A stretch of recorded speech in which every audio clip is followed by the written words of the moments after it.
you up? Fun goodies. It was... Yeah, Luke Perry's awesome. And she doesn't even know what they did. Have you ever had your heart broken? Archie and Miss Grundy are kind of together, and he puts the pieces together and knows... This flip out brought to you by CoverGirl. Crazy Betty. That I'm lying. I hate you all. Woohoo! Yippee! So episode 3 is when we decide for no reason to shift from teen drama to trying to solve every social injustice issue we have in America today. To be fair, Barb is in this episode, and if you've seen Stranger Things, I have not seen Stranger Things. Don't bring up Barb. Barb is in this episode. I'm told that means something to somebody. Cheryl admits to the police that she heard a gunshot, but that she had nothing to do with Jason's actual death. No, Jason fell out of the boat, but he was supposed to come back. They were all planning a huge scheme. So something else happened. Along the same time, we find out that Jason didn't actually die until a week later. So the murder mystery thickens a little bit. Then, of course, we just forget all of that for the next 40 minutes until the end of the episode when the murder mystery is relevant again. Put my hater blockers on. Where did That's Joseph me. go? That's I me. don't see him. That's me. So Cheryl's revelation causes ripples throughout the community. First of all, her parents get real pissed. Her parents show up and they're like, why did you tell the police this? Why didn't you tell us this? And they rip her out of school, and no one really knows if they should believe Cheryl or if they shouldn't believe Cheryl. Is she making this up? Does she know more than she's telling? She explains that her brother wanted to completely get out of town, and he didn't have a way to do that without his parents controlling him. So he was going to fake his own death and then contact her later. And that's why we realized she was so upset in the last episode, because she didn't ever think her brother was really dead until they found his body. At this point, I have to wonder, how old are the Blossoms supposed to be? Like, they're older than the rest of the cast, so they're not sophomores, but surely it shouldn't have been that difficult for Jason Blossom to finish high school and move away, right? So no one believes Cheryl. She's incredibly ostracized. And Archie does the right thing. He comes forward and says, hey, I was at the lake. I heard the gunshot. I was with my dog. That's who I was with. I wasn't with anybody else but my dog. It was a dog. And I heard the gunshot too. This has ramifications because now Miss Grundy does not want to have private lessons with Archie anymore. Yeah, she ain't happy about him doing that. She is not happy about that at all. Archie's dad finds out about this and is understandably pretty pissed off, because he thought Archie was on a trip with Jughead, and now he's finding out that not only was Archie lying, he kind of knew something about the murder investigation and never said anything. So he grounds him. Archie responds by saying, Dad, you know what?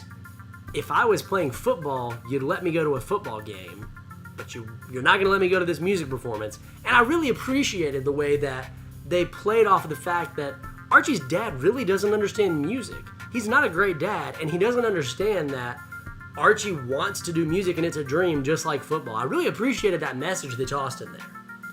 Yeah, even I have to admit, it was a pretty well executed scene. It was a good, logical argument to point out that the dad just doesn't understand. And it kind of flips on the head the traditional teenage drama thing we always see, where it's like, I want to play sports. And it's like, no, you can't play sports. It's the complete opposite of that. Yeah. And so that's kind of neat to see. I thought it was refreshing. Cheryl thanks Archie for, corroborating her story so that everyone believes that there was a gunshot and she is not crazy. Well, maybe not that last part. And in return, she offers Archie a favor. Archie says, okay, help me out. I want to start songwriting with Josie and the Pussycats. Because again, they are a deity in Riverdale. Oh, they're awesome. They're a deity outside of Riverdale. They're pretty awesome. So Archie actually goes and is able to write a song with the Pussycats. And there's some drama there because he's trying to insert himself into a situation that he hasn't really worked for. But in the end, they listen to his ideas and they take some of it and incorporate it into their songs.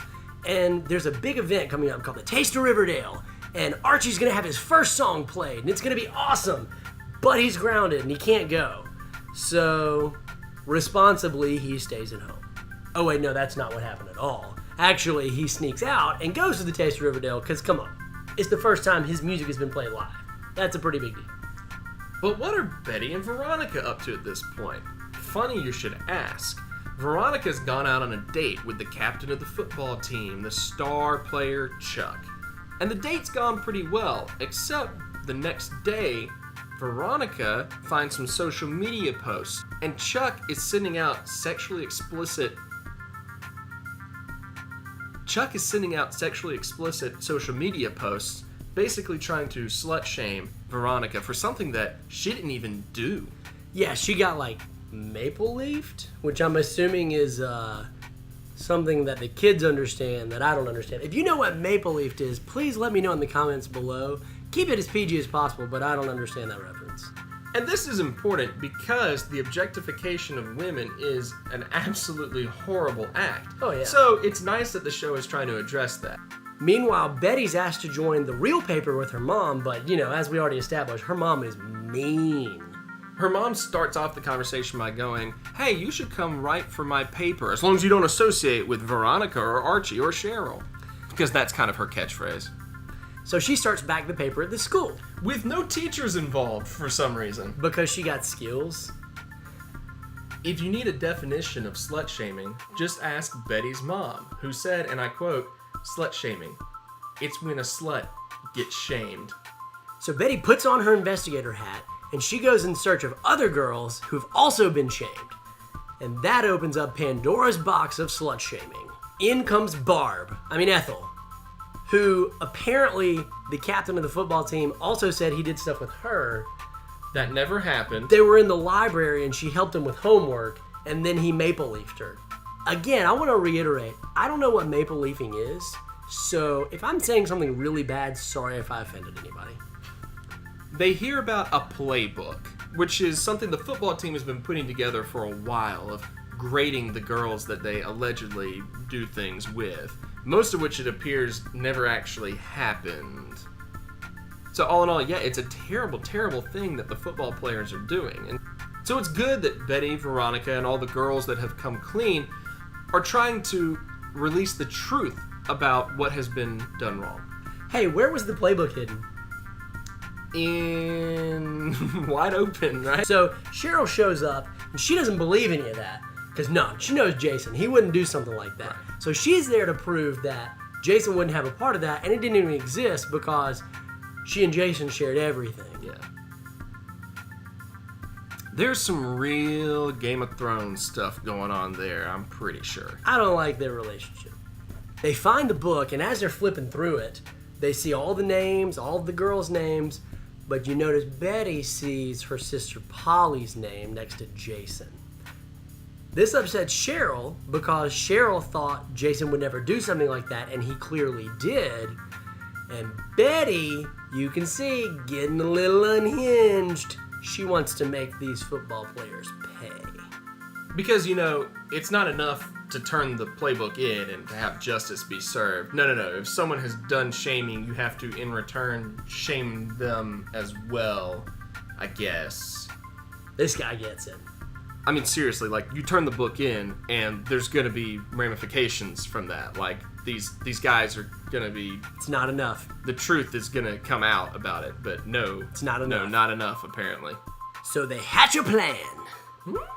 A plan that is so foolproof, it will work on any stupid jock.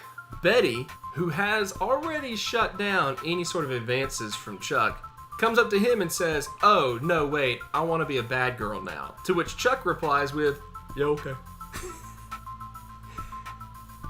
So Betty says, "Come over to Ethel's place. Ethel's parents have a hot tub and they're not going to be there for the weekend.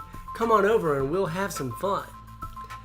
Chuck gets there and he's greeted by Veronica, who just that day, literally that morning, told him, "I'm going to make you pay." And he sees Veronica and he's like, "Yeah, okay, this seems legit. This seems on the up and up." Chuck, you dumb, dude. You real dumb. At no point in this process has Chuck ever decided, you know what, maybe it's not worth it to try to go through with this. So all three of them engage in some very unseemly behavior. And real Canadian stuff. And Veronica, wow. And Veronica's got on a little swimsuit, so she gets in the hot tub and she says, "Come on, join me, Betty's coming." So Chuck's like, "All right, that's cool." Yeah. Right. Hops on in the tub. And then Betty shows up. Or does she? Because when Betty walks in, Chuck says, "Hey, Betty, glad you're here. You could make it." And she says, "Betty couldn't come out to play. She sent me instead." Dude, I got some chills. I'm like, that girl crazy. She's wearing a wig. She's wearing some sort of weird halter top thing. And no red flags are coming off about this at all in Chuck's mind. Yeah, Chuck's like, this is happening. This is awesome. I'm going to get a ton of points for this. Jump back to Taste of Riverdale real quick, and everyone has turned out. By everyone, we mean all the parents who hate each other. Betty's mom is there, and guess what she says to everyone? "I don't want you associating with my daughter." It's a real touching moment all around. Yeah, she's terrible. That confrontation with Jason's mom and, fists fly and whatnot. Thankfully, Josie and the Pussycats are there to break up the whole ordeal by singing. Yeah, they're pros at that. They know how to do it. So the Pussycats come on, and they start singing. Archie sneaks in because, even though he's grounded, he wants to hear his music played. Who can blame the guy?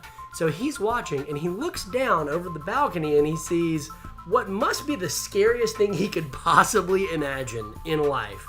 His dad meets Miss Grundy. Dad and Grundy have an interaction here that is as awkward as you would expect. Maybe even more so because the writers are going out of their way to expand on the awkwardness. Yeah, because Archie's dad starts going up to Miss Grundy, and you're like, oh man, are they about to start a relationship? This is about to be real awkward. In fact, later in the episode, Archie's dad is talking to Archie about this, and he says, "I met your music teacher. Boy, they didn't look like that when I was your age."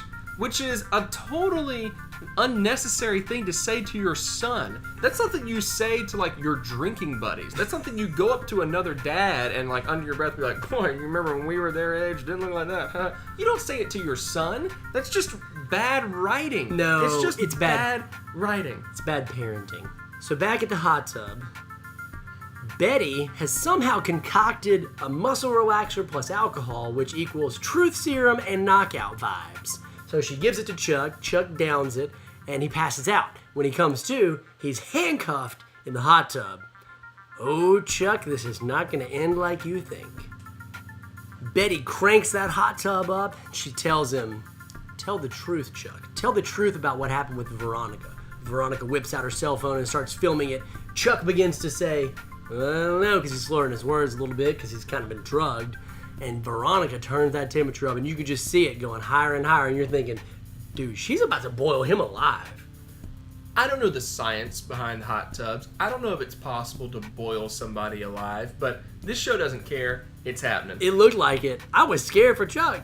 And Veronica starts to get a little nervous. She starts to say, "Betty, whoa, chill out." And Betty goes, "Tell her what you did. Tell her what you did to Polly, Jason." She gets real confused.